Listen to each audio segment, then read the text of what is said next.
Muy buenas noches, gracias por estar del otro lado y acompañar esta propuesta periodística de una charla larga, distendida. En este caso, vamos a charlar esta noche con un hombre que en los años 70 se enroló para ser militar. Llegó hasta el grado de coronel y como militar estuvo secuestrado por las fuerzas guerrilleras de Camboya. Pues bien, años después fue fundador de Cabildo Abierto, fuerza política que hoy lo tiene como presidente. Además, es el ministro de Vivienda. Esta noche seré curioso con Raúl Lozano.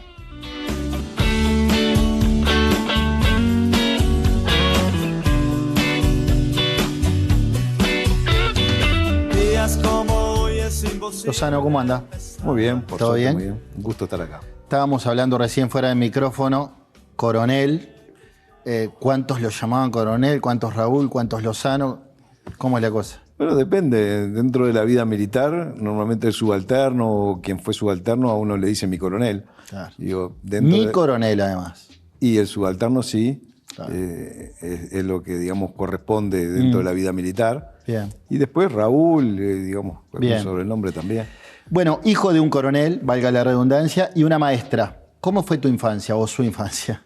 Mi infancia fue feliz. Yo tengo dos hermanos, mi hermana mayor que yo y mi hermano un año menor. Fuimos a la escuela pública, a la Escuela República de Panamá, de la cual nos sentimos muy orgullosos. Empezamos ahí primero en 8 de octubre y Centenario. Nos quedaban unas cuadras de donde vivíamos nosotros. Nosotros nos vivíamos allí en La Blanqueada, en Montecaseros y Centenario. Ajá. Nos quedaban unas cuadras. Esa escuela era una escuela muy antigua que después, se inauguró, después que se inauguró la nueva, fue un tiempo jardín de la Mutual, la terminaron demoliendo. Sí. En la escuela realmente, para mí, siempre me sentí muy a gusto, era buen alumno, tuve la suerte de ser abanderado en aquellos tiempos. Bueno, para mí la escuela, aquellos años son todos años muy alegres, la verdad. Bueno, en su adolescencia estudió en el Liceo 3 y luego se metió en el Liceo Militar, justamente. Revisaba las fechas y en 1975, plena dictadura, se matricula en la Escuela Militar, de la que egresa como alférez del arma de artillería en diciembre del año 78. Todo en plena dictadura. ¿Qué lo llevó a formarse como militar justo en esos años? Como ustedes saben, en esos años fueron años muy convulsionados para el país. Digamos, a pesar de que mi padre era militar, me acuerdo que me decía que yo tenía, digamos, madera para ser abogado. Ajá. Y porque se ve que era medio un poco discutidor o no sé, pero, Sí. pero él siempre decía, y es más, yo creo que él en cierta forma quería en aquel momento que fuera abogado, más allá que capaz que cuando seguí la carrera militar se sintió muy orgulloso, pero nunca me presionó ni nada por el estilo para que yo fuera militar. ¿Y había una vocación suya entonces? Yo creo que sí, en esos años, eran años de guerrilla en las cuales estaban los movimientos Sí. terroristas de aquellas épocas, en las cuales como hijo de militar supe sufrir lo que era esperar que mi papá llegara de noche y que llegara bien y mantenerme despierto. O sea, todas esas cosas como que me marcaron y me llevaron en el año 73 o 72, que en realidad fue cuando me defino, voy al Liceo Militar. Digo. Está bien, pero lo hablaba con Manini, que estuvo sentado en ese sillón. En esa época, todos los jóvenes que vivieron esa época, yo no era nacido, él me dice, mirábamos en televisión, veíamos el accionar de los Tupamaros y veíamos los militares que reprimían justamente y actuaban en consecuencia, reaccionaban a esa violencia guerrillera. Y nosotros mirábamos por televisión y yo ahí me definí, quiero ser militar. Eso me dijo Manini. Muchos jóvenes tomaron el camino opuesto. Es decir, veo que está la situación así como está, que el Parlamento es ingobernable, que el gobernante de turno es autoritario. Antes del golpe de Estado, estoy pensando en Pacheco Areco, más allá de que ganó lícitamente, que tenía una forma de gobernar autoritaria, y les pegó para el otro lado, salir a la calle a manifestar, y sobre todo ya en dictadura a manifestarse contra la dictadura. En su caso, es la misma biblioteca que Manini, veo. Veía esas dos realidades y entendió que debía ser militar. Claro. A mí también me tocó, digamos, la suerte o la desgracia, digamos, que conocí a un policía que vivía a una cuadra de mi casa. En ese tiempo Montecaseros la estaban ensanchando. Antiguamente Montecaseros era bastante más angosta de lo que es hoy y era de una parte de empedrado y otra parte de asfalto. Ahora es toda de hormigón. Por lo cual se había constituido ahí la canchita de fútbol del barrio. Ajá. Y me acuerdo, si mal no recuerdo, fue un domingo que jugábamos al fútbol los niños, los adolescentes y algunos muchachones ya más grandes también se metían en los picados esos. Y había un policía que la verdad que nosotros, yo nunca le había prestado atención como policía, que se llama Leandro Villalba, que un domingo de noche, cerca de las 12 de la noche, cuando él venía del bar La Vía, que era un bar que estaba ahí en Luis Alberto Herrera y Montecaseros, bueno, lo asesinaron allí por la espalda, digamos, y esas cosas a uno lo marcaban en aquella época. Digamos, había estado jugando al fútbol conmigo y con otros niños ahí, muchachitos del barrio. Bueno, y esas cosas fueron las que nos llevaron a definirnos por seguir la carrera militar, quizá más allá de la parte vocacional. Yo siempre digo, no tengo ningún problema en decir, recién me preguntaba, ¿por qué a mí no me dicen coronel? No sé por qué, porque yo amo la carrera militar, o sea realmente la carrera militar es lo que a mí me gusta. ¿Y cómo vio el accionar cómo recuerda el accionar de los Tupamaros en los años 60? Y fueron muy crueles, ¿verdad? Fueron muy crueles. Digo, en mi casa, por mi padre ser militar, llegaban cartitas de anónimos amenazándolo de muerte y cosas así. ¿Ah, sí? Entonces, fue muy duro para un niño que era, en ese caso, hijo de militar, vivir aquella época. ¿Y hoy cómo ve al MPP, nacido de aquel MLN? Yo no le guardo ningún rencor, al contrario, no tenemos rencores, quizás porque fuimos formados para las armas. Yo realmente creo que eso es dar una vuelta, hay que dar vuelta a la página y seguir adelante. Yo no creo que todos esos combatientes que hubieron del MPP, MLN, lo que sea, creo que los que estuvieron realmente, todos más o menos piensan en la misma dirección que pienso yo. Bien. ¿Y qué fue de usted en los primeros años de democracia? Hace un instante veíamos allí a Sanguinetti y a Tarigo asumiendo en la restauración democrática. ¿Dónde estaba usted? Cuando vino año 85. Yo estaba en el grupo Artillería 5, en el Cerrito de la Victoria. Ajá. Yo era teniente. Estuve allí. Me acuerdo que me tocó ir como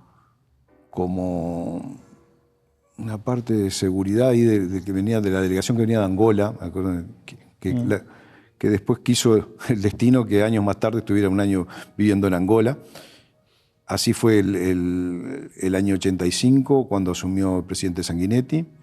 Y bueno, luego hicimos el curso para capitán, después me tocó ir a Minas, al Grupo Artillería 4. Y bueno, la carrera militar es así, tuve unos años allá. Y en los años 90 esa carrera militar lo lleva al exterior, a África, enviado en misiones de paz, ¿no? Entre el 92 y el 93 se desempeñó como observador militar en la misión de Camboya, bajo el mandato de la ONU, donde permaneció varios días secuestrado por los Jemeres Rojos.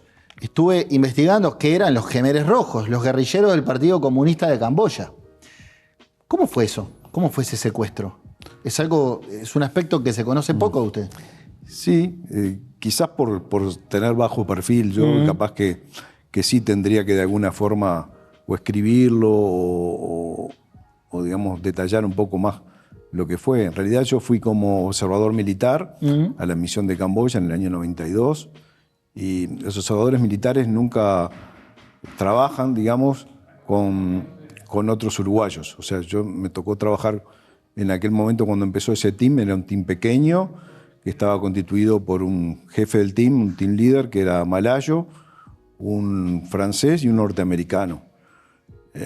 Normalmente siempre vivíamos en una aldea en el medio de la selva y de los campos de arroz. Salíamos y teníamos un intérprete también, que era un camboyano que hablaba inglés. Ajá. Y bueno, nos tocó un día, salimos, hacíamos patrullas en los vehículos.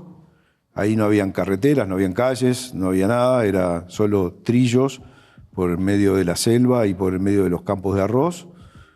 Y bueno, y ahí uno recolecta información, que es lo que tiene que hacer el observador militar, y hace el reporte a Naciones Unidas de qué es lo que vio, si hubieron violaciones al alto del fuego, si hubieron algún tipo de delitos que hubieran en las aldeas y demás. Pero ese secuestro. En las aldeas nos recibían siempre muy bien, siempre nos recibían aplaudiendo. Estábamos del lado del gobierno, del llamado CAPAF, del Ejército Popular, el que estaba en el gobierno, pero estábamos en una zona limítrofe. O sea, es difícil a veces entenderlo, pero Camboya tenía unas partes que eran del gobierno y otras partes que eran de la guerrilla. Bien. Que era del Khmer Rouge. El Khmer Rouge, para que ustedes se hagan una idea, en un país de 8,5 millones de habitantes, en 4 años asesinaron a 1,5 millones. O sea, un verdadero genocidio. Sí.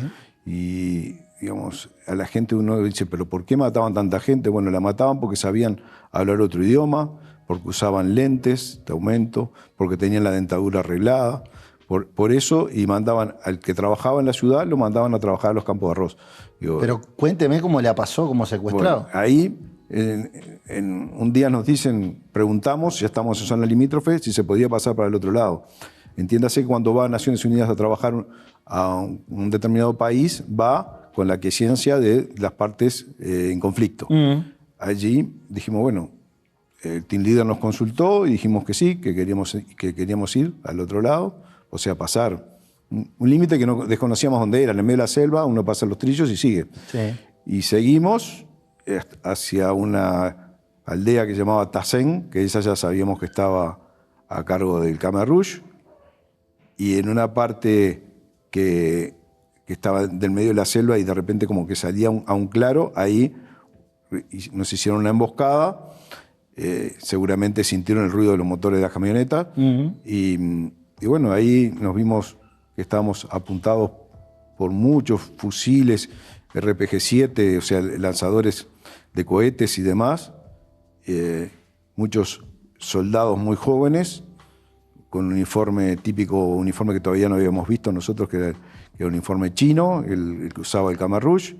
El Khmer Rouge estaba apoyado por China y el gobierno, el CAPAF, estaba apoyado por Vietnam, porque fue Vietnam que lo sacó del gobierno al Khmer Rouge. O sea, lo invade en el año 78, invade a Camboya, Vietnam, y pone un gobierno que responda a ellos. Bueno, nuestra misión era eso.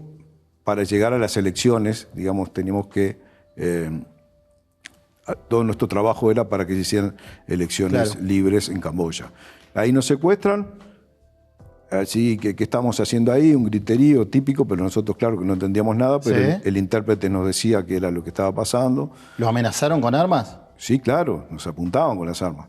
Y entonces nosotros tratamos de poner tranquilidad y que mantener la calma. Explicamos que nosotros veníamos a trabajar por la paz, que estamos trabajando por la paz de Camboya, pero ellos como que no nos reconocían, que decían que insistían con que nosotros no podíamos estar ahí. Y nosotros les decíamos que sí, que por el acuerdo de paz nosotros podíamos recorrer todo el territorio de Camboya. Tengo que ir a la tanda, cuénteme el final. Bueno, al final estuvieron 4 días allí, en la noche nos dicen para ir, que nos dejaban ir, pero nos teníamos que ir a pie, no nos dejaban ir en camioneta. Como se minaban, se ponían minas antipersonal y antitanque en todos esos trillos durante las noches, era suicida irse, por lo cual dijimos que no. Entonces que a pie no nos íbamos, y aparte ya era de noche, no podíamos irnos de noche.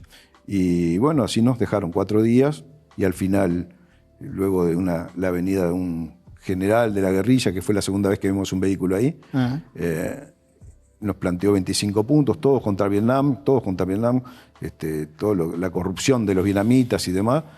Y bueno, nosotros aseguramos que lo íbamos a plantear en Naciones Unidas, tratamos de negociar a nuestro nivel allí, y se negoció también al más alto nivel de Naciones Unidas, y bueno, al final nos liberó.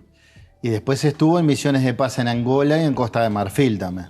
Es verdad, estuve en Angola también un año, en una misión también con características distintas, porque ya otra era en África, pero también... ¿Qué se veía? ¿Falta de democracia? ¿Hambre? ¿Qué más? Sí, digo, no había democracia, había también guerrilla en Angola y también partes que estaban bajo el poder de la UNITA, que era la guerrilla allí en Angola, que estaba Savimbi, esas partes a cargo de Savimbi, y después estaba en la parte del gobierno, que estaba Neto, que era el presidente, y bueno, nos tocó ahí estar, como en la otra misión, 6 meses en un lado y 6 meses en el otro, más o menos. Bien.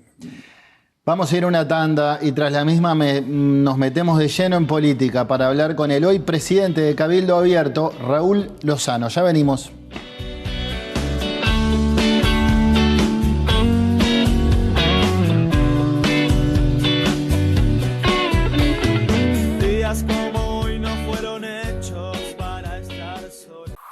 Elija bien. Más opciones, mejores decisiones. Somos una empresa que tiene como objetivo brindar a nuestros clientes profesionales y particulares un servicio completo en sus proyectos de obra. Ofrecemos asesoramiento técnico, personal idóneo y materiales de primera calidad. Arte Aluminio, la empresa líder en aberturas en Uruguay. En estos tiempos, nuestros ojos están cada vez más exigidos en salud visual. Más de 40 años respaldan nuestra experiencia, servicio profesional y personalizado, que te asesorará y guiará a la mejor solución visual en lentes, de armazón o de contacto. Te esperamos en Montevideo, en nuestros 2 locales, y en Colonia del Sacramento. Óptica Ruglio, salud visual.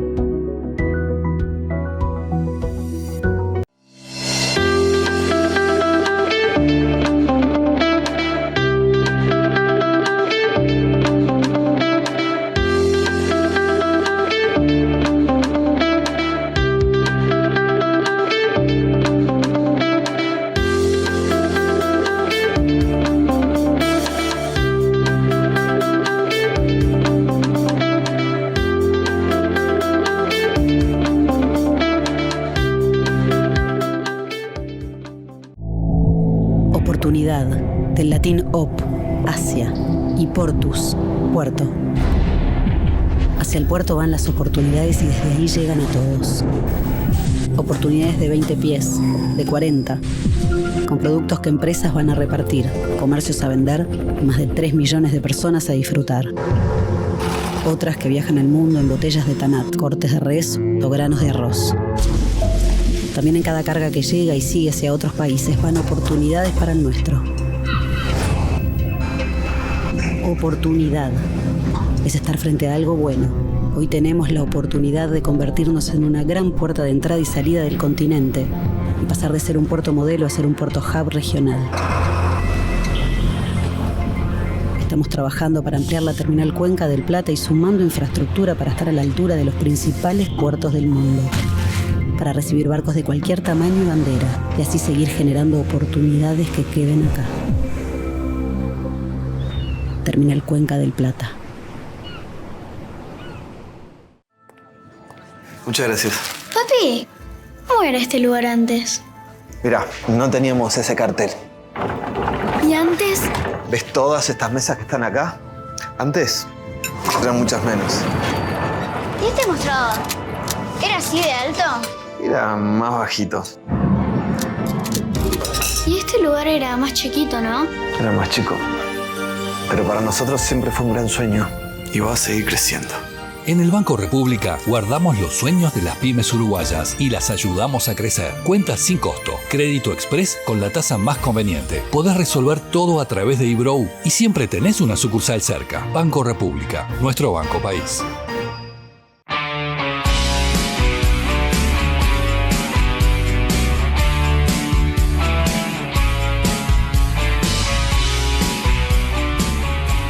Seguimos en la noche de Seré Curioso. Antes quiero decirles que quienes tenemos una pyme soñamos con verla crecer y para eso contamos con el Banco República. Cuenta sin costo, crédito express en menos de 48 horas con el 13,5% de interés en pesos.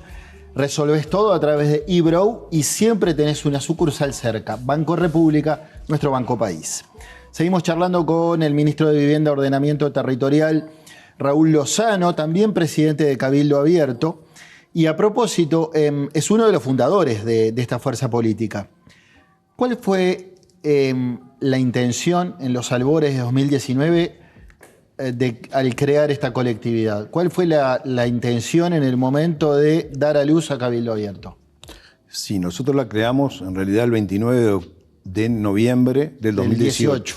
Está bien. Allí el comentario de varios que estábamos allí y eso, que no nos sentíamos de alguna forma representados por los partidos políticos existentes en aquel momento, con varios aspectos que nosotros no estábamos de acuerdo y que nos parecía que había que ofrecer algo distinto. En un principio estuvimos hablando, bueno, podemos llegar a hacer un movimiento dentro de uno de los partidos, y ahí lo discutimos y finalmente llegamos a la conclusión de que no, que queríamos ser un partido distinto para no tener compromisos con ninguno de los otros partidos y poder, digamos, resolver en forma independiente las cosas como entendíamos nosotros que debían ser. Y así se funda en principio el Movimiento Social Artiguista el 29 de noviembre de 2018 y el 8 de diciembre, enseguida, unos pocos días después, el partido. El partido en principio se iba a llamar del Movimiento Social Artiguista. Posteriormente la Corte Electoral nos permitió ese nombre. El nombre artiguista decía que nos tiene que representar a todos, por el cual el partido no podía llamarse así, y se resolvió ponerle Cabildo Abierto.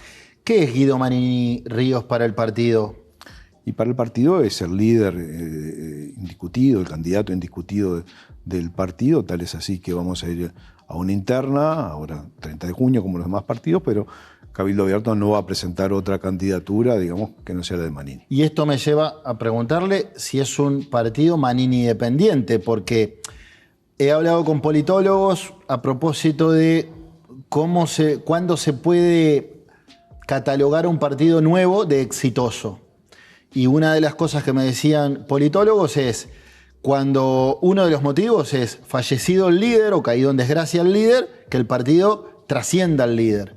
La otra es tener más de tantos votos durante tanto tiempo.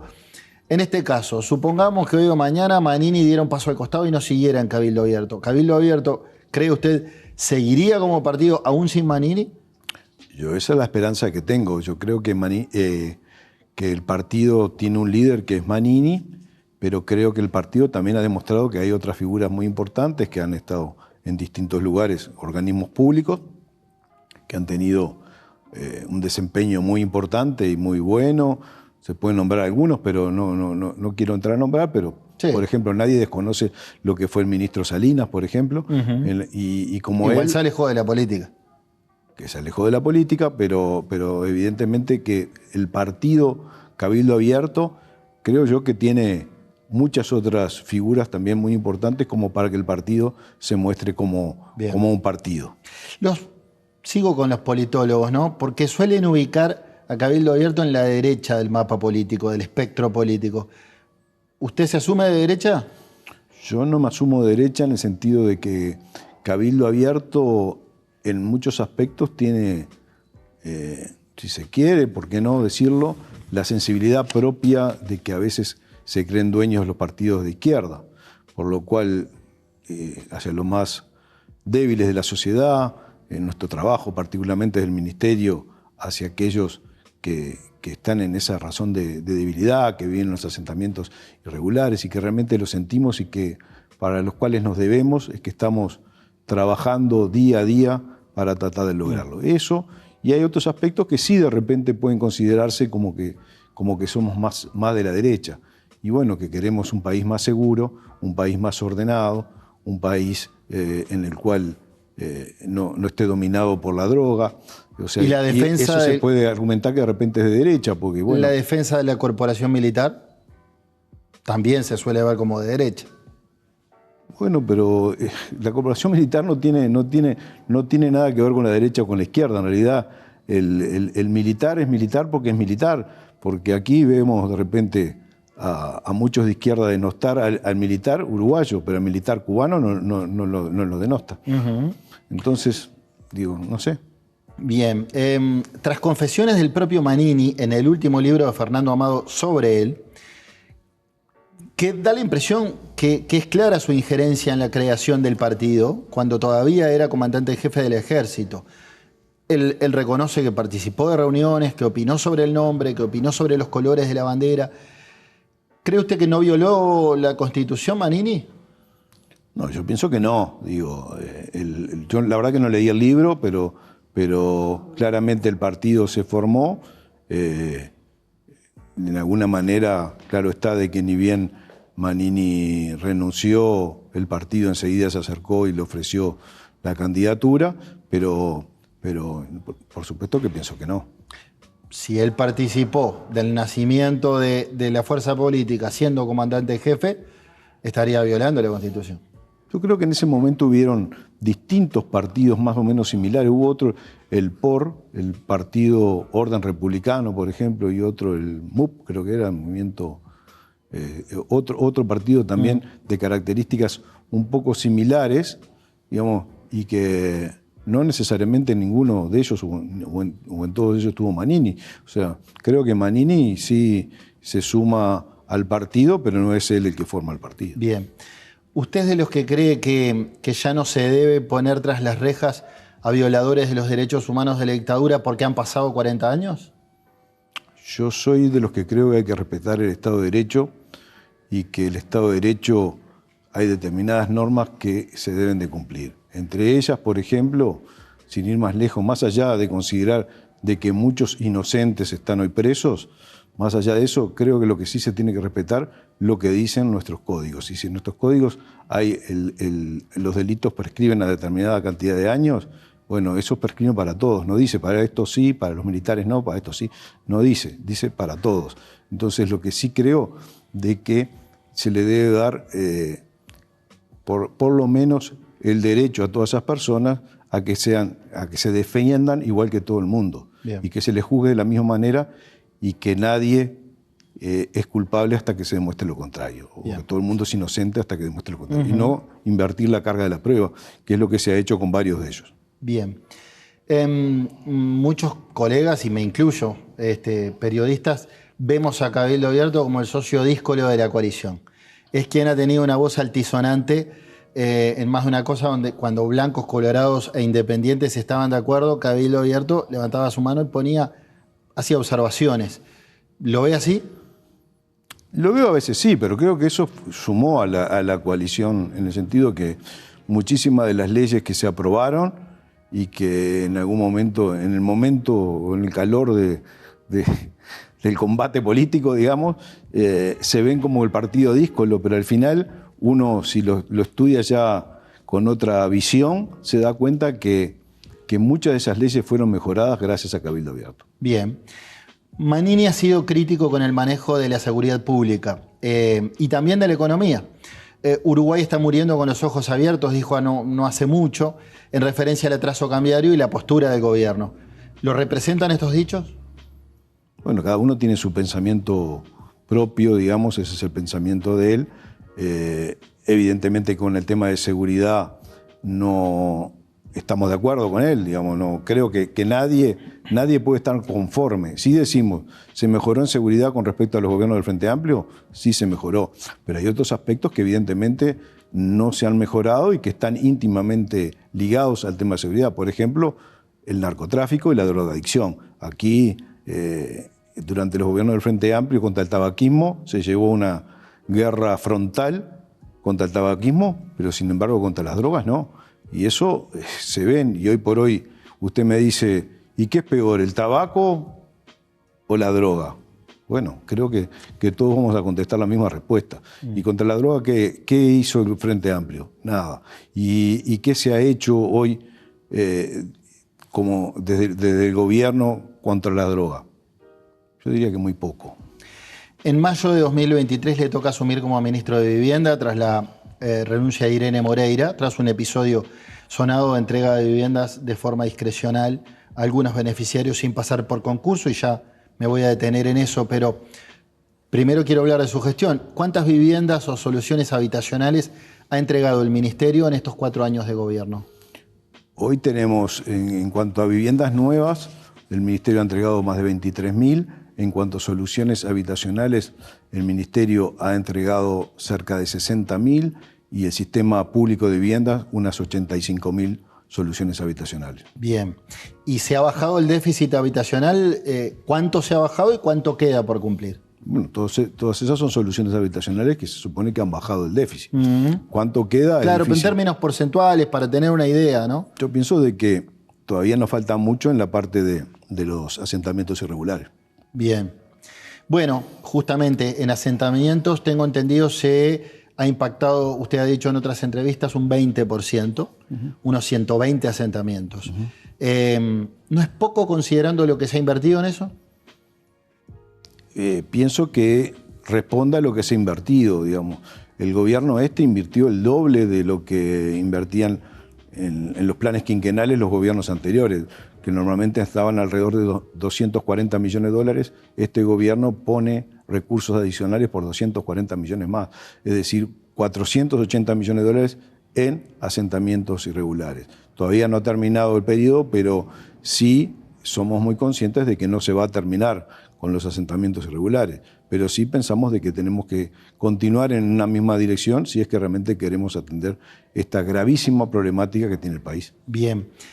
Hay 1.000 soldados viviendo en asentamientos y una cifra similar de policías. ¿Le preocupan en particular estas poblaciones?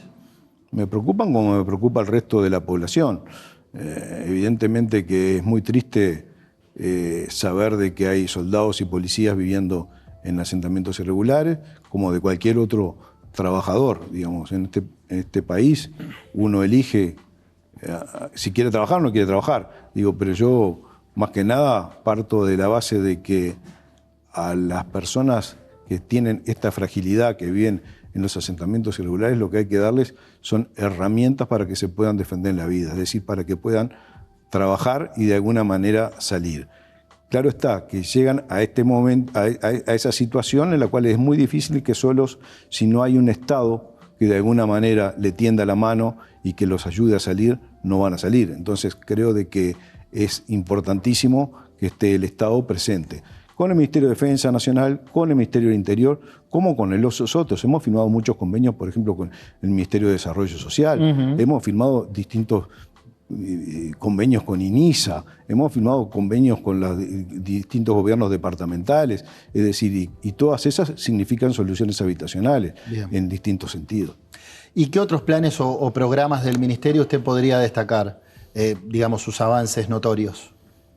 Bueno, entiendo de que hemos tenido importantes avances en cuanto, por ejemplo, hemos eliminado el requisito del clearing, para que se pueda acceder a la vivienda. Se ha bajado, como ustedes saben, de un 5,25 a un 2% la tasa de interés para las viviendas, para las cooperativas. Hemos sorteado más de 700 cooperativas, 700 viviendas de cooperativas en el año pasado. Hemos realizado convenios con el MIDES para migrantes, convenios en el MIDES con InMujeres para las mujeres que sufren de violencia doméstica. Es decir, hemos trabajado mucho y hemos avanzado mucho con respecto a todos estos problemas de soluciones habitacionales. Muy bien. Señores, nosotros nos vamos a una tanda y voy a aprovechar yo en la pausa para meter algún bocadillo de lo que enviaron los amigos de Ejido Bar. Ahí en Ejido y Paysandú nos enviaron unas milanesas que estoy relojeando desde acá. Vamos a la pausa y seguimos charlando con el ministro de Vivienda, Raúl Lozano. Armas las maletas para emprender el viaje hacia otro lugar. Grupo Gama. En Grupo Gama trabajamos para hacer la diferencia. Con responsabilidad, dándole valor a la vida. Y lo hacemos en familia, para las familias y las empresas del Uruguay.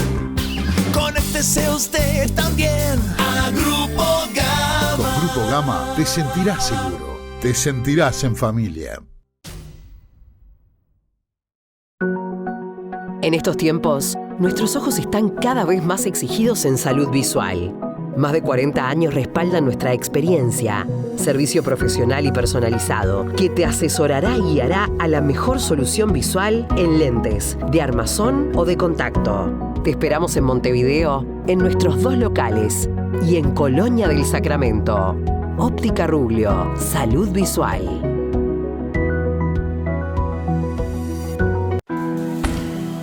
Todos los emprendimientos tienen una energía especial. Una energía que los hace avanzar, que no los deja detenerse. Una energía que los hace crecer. Para que esa energía emprendedora se potencie, en UTE lanzamos el Plan Inteligente para Pymes, que se le suma al de hogares. Un plan para que las empresas accedan a la energía eléctrica a un precio más conveniente y con garantía de ahorro. Si después de un año pagaste más que con la tarifa actual, te devolvemos la diferencia. Ingresá al simulador en ute.com.uy y pasate al Plan Inteligente para Pymes sin costo. UTE, transformando con energía nuestro país.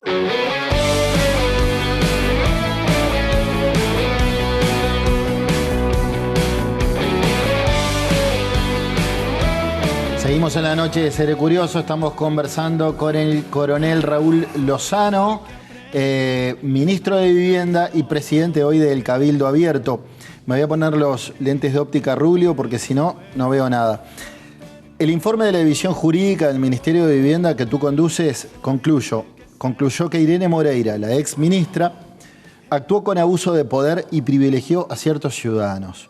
Leo textual: hubo un gran apartamiento de las normas aplicables, violentando los principios de legalidad, igualdad, buena administración, buena fe, transparencia, probidad e imparcialidad, privilegiando ciertos ciudadanos por encima de otros que se encuentran en la misma situación. Esto dice el informe, que también aclara que no hizo nada ilegal.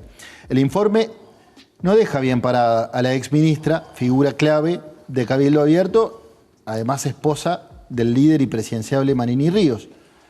¿Qué lectura hace usted de todo esto? Yo la lectura, digamos, lo que responde a cómo interpreto yo esa investigación es lo que está escrito allí en la resolución ministerial. Digo, en cuanto a lo que fueron los hechos, los hallazgos, los hechos fácticos que hubieron en este caso.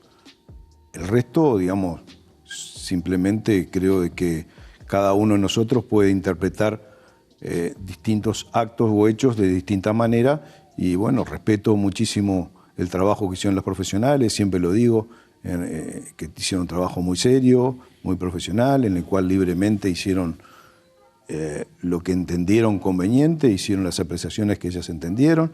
Da la impresión que dice el informe que actuó con abuso de poder y privilegió a ciertos ciudadanos por sobre otros. Sí, eso la deja en falsa escuadra, Moreira. Digo, en realidad, también hay que circunscribirse en cómo se llevó a cabo toda esta investigación, en la cual todos sabemos que se hablaba de 70 viviendas. En realidad resultó que fueron 2 las adjudicaciones por arrendamiento con opción a compra, de las cuales una quedó sin efecto, o sea, fue una vivienda. Eso es en principio lo que hay que decir. Quedó sin efecto porque el caso trascendió gracias a la prensa, ¿no? Y la persona después renunció. Sí.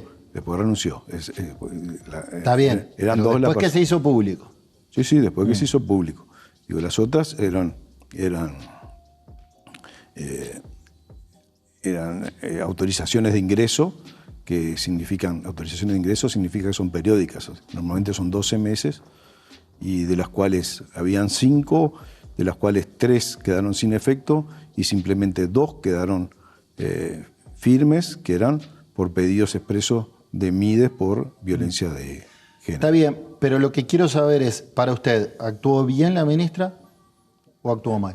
Yo no soy juez, digamos. Yo veo los hechos, en base a los hechos, a los hallazgos que las propias investigadoras encontraron. Yo dictaminé lo que dictaminé y listo, no quiero entrar a... Está bien.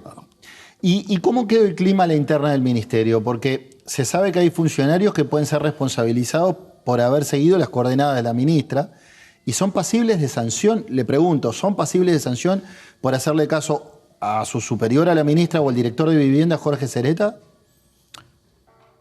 Son pasibles porque se entiende en esa investigación de que no fue un mandato o una orden lo que a ellos se les dio, que ellos simplemente podían perfectamente oponerse.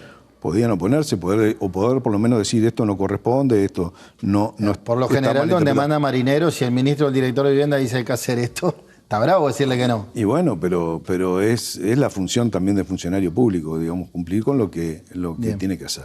Y está bien, le preguntaba por el clima interno del ministerio y ahora le pregunto a la interna de Cabildo, ¿cómo quedó el partido tras este episodio? Porque...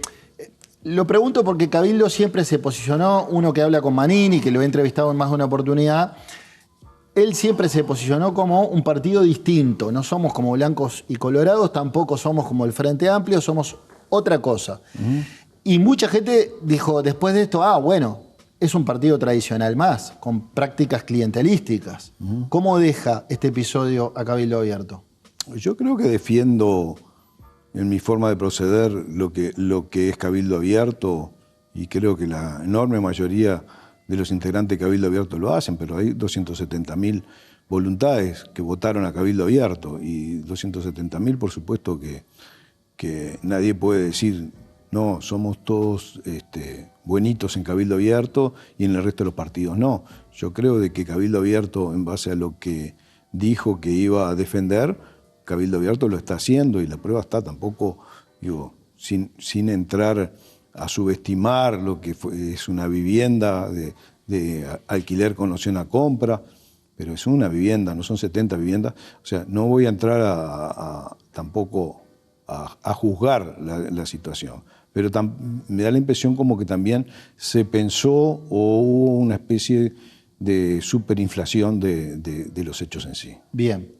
Le cambio de tema. ¿Cómo ve la campaña de Cabildo por un plebiscito, por una deuda justa y contra la usura, así se llama? Y Cabildo Abierto, como partido nuevo, se lanzó realmente a una quijotada. Digo, lo cual es pero bastante... están cerca. Estamos cerca, digo, vamos a ver qué es lo que pasa. En estos últimos días hubo un empuje muy importante de la militancia y de la gente queriendo firmar. Así que vamos a ver si llegamos o no llegamos, pero estamos ahí. Bien, ¿qué ha sido lo mejor de este gobierno? ¿Cuáles fueron los grandes logros de este gobierno a su juicio?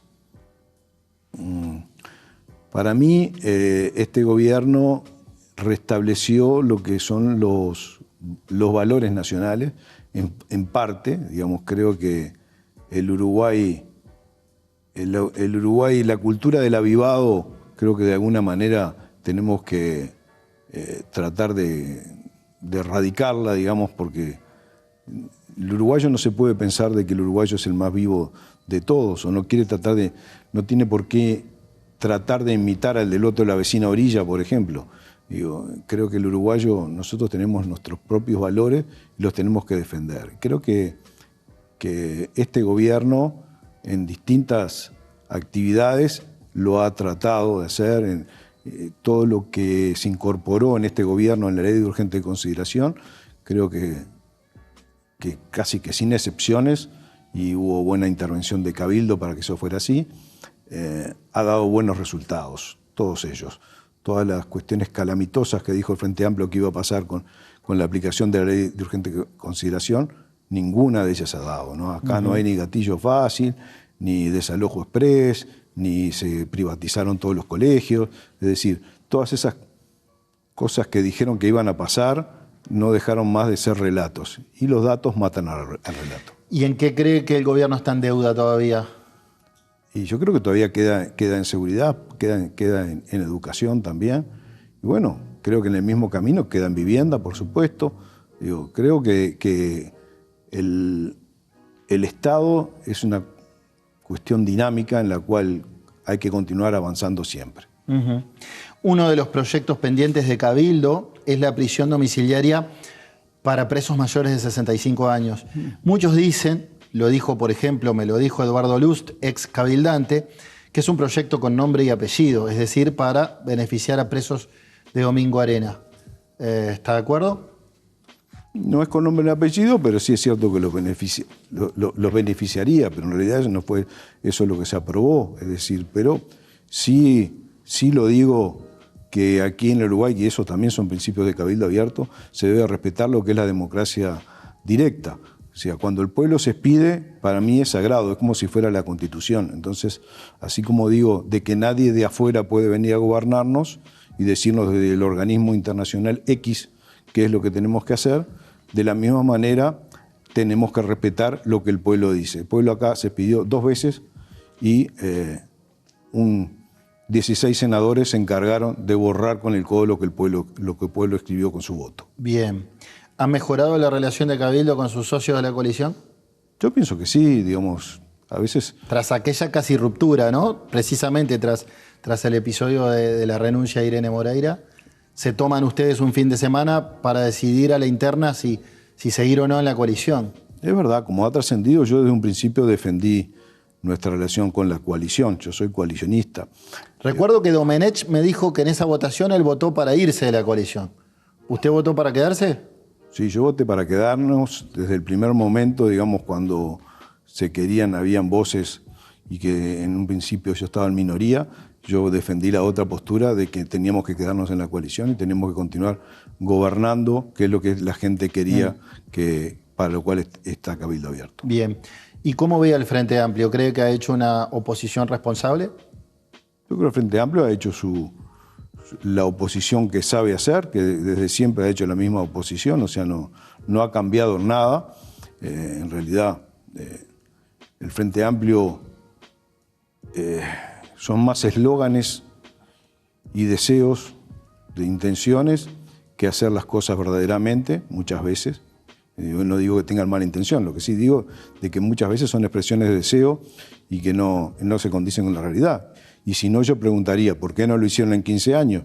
Digo, porque ahora parecería como que el Frente Amplio nos puede dar clase de todo, de seguridad, de educación, de todos los temas, de vivienda, del tema que usted quiera. El Frente Amplio hoy parecería como que ellos dan cátedra. Digo, pero estuvieron 15 años, ¿por qué no lo hicieron? Digo, ahora, no sé qué, con el plebiscito de la SAFAP y demás. Digo, ¿y por qué no eliminaron la SAFAP ellos? Digo, es la pregunta que yo me hago. Si dan tanta cátedra ahora, cuando tuvieron el sartén por el mango, no lo usaron. Muy bien. Nos vamos a una pausa y tras la misma seguimos charlando con el ministro de Vivienda, Raúl Lozano.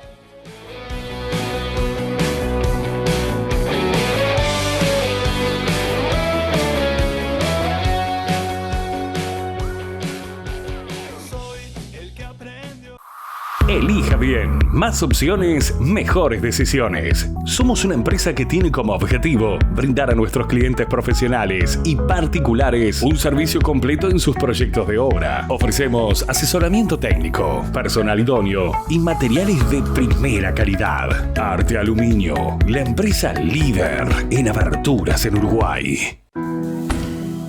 Todos los emprendimientos tienen una energía especial. Una energía que los hace avanzar, que no los deja detenerse. Una energía que los hace crecer. Para que esa energía emprendedora se potencie, en UTE lanzamos el Plan Inteligente para Pymes, que se le suma al de hogares. Un plan para que las empresas accedan a la energía eléctrica a un precio más conveniente y con garantía de ahorro. Si después de un año pagaste más que con la tarifa actual, te devolvemos la diferencia. Ingresá al simulador en ute.com.uy y pasate al Plan Inteligente para Pymes sin costo. UTE, transformando con energía nuestro país.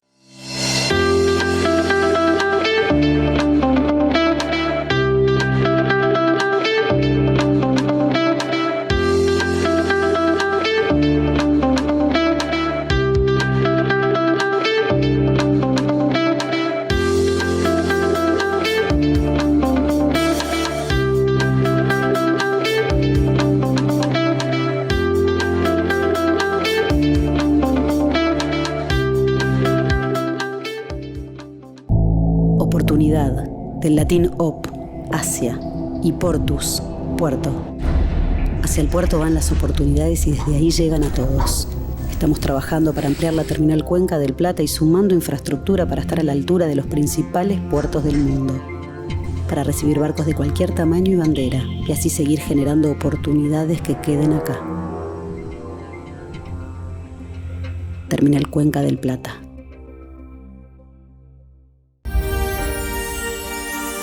Papi, mira todos los sueños que hay. En el Banco República guardamos los sueños de las pymes uruguayas y las ayudamos a crecer. Abrí tu cuenta sin costo y obtené tu crédito express en menos de 48 horas con el 13.5% de interés en pesos, la tasa más conveniente del mercado. Además, podés resolver todo a través de eBrow. Te damos tarjeta de débito y siempre tenés una sucursal cerca. Banco República, nuestro banco país.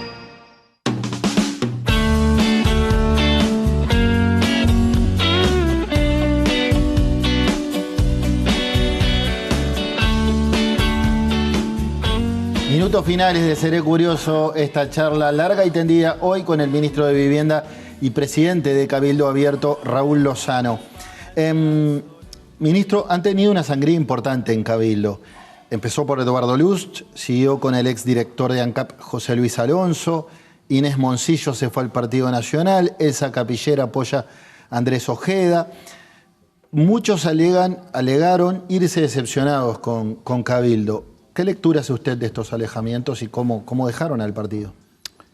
Yo creo que los movimientos políticos son, si se quiere, normales. Creo que los que estamos en política sabemos de que a lo largo de la historia ha pasado de ese trasiego que hay de políticos para un partido o para otro, o dentro del mismo partido, de un movimiento para otro movimiento. Creo que eso se da mucho. Yo respeto a todas aquellas personas que decidieron alejarse de Cabildo, así como hubieron muchos que se alejaron, también hay muchos que vinieron. Entonces, veremos qué es lo que pasa en las elecciones, como para poder decir qué pasó con Cabildo. Bien. Cuando llegó Cabildo fue un fulgor, ¿no? Debutan en la vida electoral con casi un 11%, un batacazo, podríamos decir, en términos futbolísticos. ¿Se imagina una votación similar en octubre? Porque hoy las encuestas no lo dan muy bien. ¿Cómo se imagina usted? Nosotros vamos a trabajar fuerte para que el piso sea nuestra votación del año 19. Estamos trabajando fuerte y lo vamos a seguir haciendo. Nosotros decidimos no ir a la elección interna, pero sí, digamos, que nuestra gestión defienda nuestra política. Digamos, que con los hechos se demuestre lo que nosotros defendemos. Bien. Después veremos qué es lo que pasa en octubre, pero sí pensamos, somos optimistas de que vamos a andar bien. Me decía más temprano que es coalicionista. Sí. ¿Qué pasará si ganara el Frente Amplio? ¿Se van a poner en la oposición o no descartan la posibilidad de hacer una alianza con el Frente? No, nosotros no vamos a cambiar de nuestra postura. Nosotros somos coalicionistas en lo personal, vamos a seguir siendo coalicionistas y vamos a defender todos los... ¿Puede ser con el Frente entonces? Nosotros siempre dijimos, nosotros todo lo que pensamos nosotros que está bien, nos apoye quien nos apoye, lo vamos a defender. Cuando la ley de forestación nos apoyó el Frente Amplio y bueno, salió la ley, después se vetó, pero nosotros estamos convencidos de que estaba bien. En esta campaña por la usura o por la deuda justa, lamentablemente ningún partido como tal nos apoyó, quedamos solos. Creemos de que si alguien nos hubiera apoyado, bienvenido sea.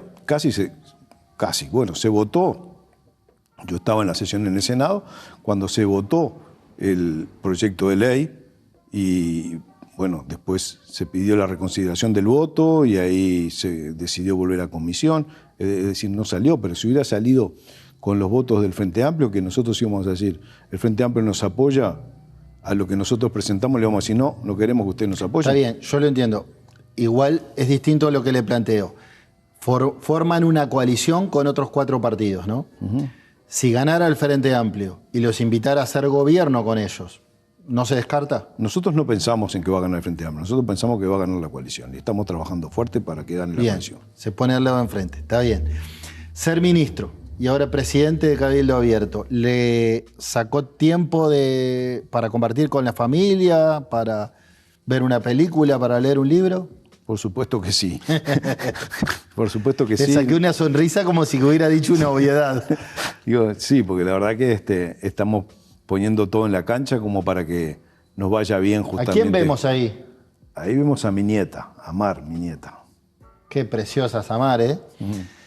¿Y con qué se recrea en su tiempo libre? ¿Una película, una serie, un libro? Sí, no escapo, creo que es la realidad de todos. Un Netflix, mirar alguna buena serie, alguna película, un libro. Sí, claro que me gusta leer libros de historia y diversos libros bestseller que salgan. Me gusta leer. Muy bien, muy bien. No se va a ir con las manos vacías, ministro. Se va a ir con los vinos de Iber Park, los amigos de Iber Park, que todas las semanas nos obsequian un par de vinos. Y además aprovecho a recomendarle, ya que empieza con Iber, que se dé una vuelta por el Paseo Gourmet de Punta Carreta Shopping. Ahí está Iber House y va a comer riquísimo. Se lo digo por experiencia. Eso en el Paseo Gourmet de Punta Carreta Shopping, Iber House. Y acá se lleva los vinos de Iber Park. Y la del estribo creo que ya la conoce. ¿Es feliz? Sí, yo me siento feliz haciendo lo que estoy haciendo. Pudiendo a mi manera o tratando de ayudar al máximo de gente posible. Creo que no hay nada que me hace más feliz, y lo expreso varias veces, que entregar viviendas. Cada vez que voy a entregar vivienda es donde realmente me siento feliz, viendo a gente necesitada, agradecida, sí, y muy contenta, y muchas veces dice, el sueño de mi vida, 20 y tantos años esperando que esto se hiciera realidad. Digo, eso creo que es lo que me hace más feliz. Debe ser muy gratificante, sin dudas. Ministro Raúl Lozano, gracias por esta charla en los estudios de Trimax. Señores, a ustedes solo decirles que los espero el jueves próximo a las 21:30 en BTV. Y si agarraron esta entrevista empezada y la quieren ver desde el comienzo, entran a tiempotv.uy y la ven on demand en streaming cuando gusten. Los espero la semana que viene. Chau, chau.